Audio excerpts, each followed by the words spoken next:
Hello and welcome to The Window. Ben Jacobs with you, bringing you all the latest transfer news live here from Hollywood. You can see maybe if it clears up a little bit throughout this broadcast, the Hollywood sign behind me. We've got a beautiful panoramic view and we're following the US men's national team. But of course, our focus here is transfers and we've got lots to get through. First up, I want to speak about Maxence Lacroix and Chelsea because this one could develop. Now, at the time of recording, Chelsea have made an inquiry for the Crystal Palace defender who fits the profile of basically a mentality monster. Big, tall and strong. Chelsea are happy with their ball playing options, but they're looking for a starting centre-back to partner Levi Colwill, and of course under Xabi Alonso it could move to a back three. So at this stage Crystal Palace are aware of the Chelsea interest, and it wouldn't at all surprise me if a bid is forthcoming. So this is one that we need to be very alert to, because Chelsea are now going to be busy in the market, especially as we get into the second half of the summer and close the financial year. And I think a lot of clubs after the 30th of June are really going to get motoring. A reminder that Chelsea also are still looking for a creative-minded attacker, and there may be outgoings as well. And we already broke the news that Palestra is going to be joining, and that is a 6-year deal and a 1-year option, with Chelsea beating off heavy competition from Inter in particular. In addition to Lacroix, you have Jacobo Ramon at Como, who, as we revealed on TalkSport, is another name on the list. And Chelsea's perspective at the moment is that they've got several names at centre-back that they are considering, with heavy input from Xabi Alonso, but Lacroix is definitely one of the leading candidates. Now, as far as Chelsea outgoings are concerned, Enzo Fernandez and Real Madrid, we've heard a lot of reports suggesting there's an agreement with the player, and that's a little bit premature at this stage. But what I can tell you is that terms between Real Madrid and Enzo Fernandez will not be a problem. But Chelsea are actually still waiting for that formal club-to-club contact. Now, of course, there were conversations between the clubs that saw Marc Cucurella go from Chelsea to Real Madrid, but Enzo Fernandez was not in a formal sense discussed in those conversations, and very quick conversations that saw Cucurella move to Real Madrid, even though Atletico Madrid were actually the side trying to agree a deal before Real swooped in. So still the formal conversations between Chelsea and Real Madrid to come. But what I can tell you is that Jose Mourinho wants Enzo Fernandez, and Enzo Fernandez wants Real Madrid. So this could move relatively fast as well. And Trevor Chalobah is another name to watch too. Keep an eye on Como, because they've made an initial inquiry to Chelsea. Now, sources have told TalkSport that there hasn't been a written formal bid, but Como have indicated what they would like to pay, and Chelsea therefore are aware that this could develop. But there's other clubs that have got Champions League or European football that have also inquired about Trevor Chalobah, and one of those is Inter. So we're going to see a pattern, I think, now of a flurry of Chelsea business as they look to try and back new manager Xabi Alonso and find players to fit his system. And my information has always been there'll be a minimum of 2 starting players coming in, one in defence and that creative-minded attacker. We know that Chelsea really like Morgan Rogers, but Arsenal consider themselves the front runners for that particular deal. And who knows, Chelsea might have to look in central midfield as well if Enzo Fernandez does depart. And the figure that Chelsea have in mind for the Argentine World Cup winner is £120 million.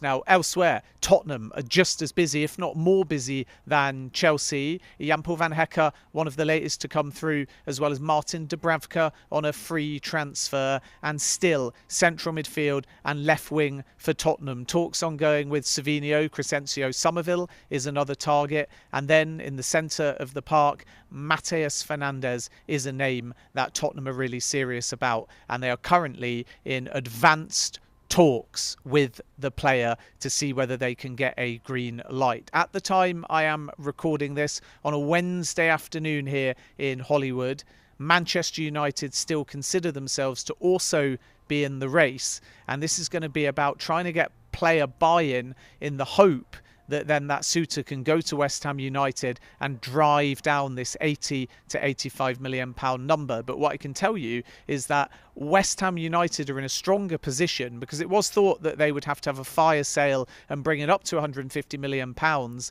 But now there is to be a shareholder cash injection to the tune of 90 million pounds, and that will help balance the books and offset financially relegation to the Championship. And it may just mean that West Ham can drive a harder bargain. Jared Bowen and Aston Villa, one to watch, but Bowen is still deciding what he wants to do. I'm told he was deeply affected by relegation, and it hasn't been discounted that Bowen will take some time and still want to stay at West Ham and be the talisman that hopefully guides them back into the Premier League. So that's going to be one that could develop in the coming days or weeks. But Bowen first needs to communicate to West Ham United whether he wants to stay or go, and he didn't want to do that with the raw emotion of relegation still in his mind. Other stories to tell you about, we revealed on TalkSport, and you can find this article online. Elliot Anderson and Manchester City expected to develop during the World Cup, and an agreement is getting really close now between Manchester City and Nottingham Forest. A reminder, Man City's last bid, 106 million, 15 million in add-ons, rejected. Nottingham Forest have been pushing for a British transfer record, so above the 125 million, that saw Alexander Isak move from Newcastle United to Liverpool. Let's see whether Man City go that high or just restructure their last offer. But there is confidence from Manchester City, and advanced talks are taking place, and who knows, we might even get an agreement before the month is out. Nottingham Forest have also delayed to some extent because Evangelos Marinakis wants to put the sale onto the books for the next financial year, and that's maybe also a reason why an agreement wasn't reached before the World Cup. And then Forest are going to be active, and if they get that Elliot Anderson money, which is now expected, the anticipation is they will spend it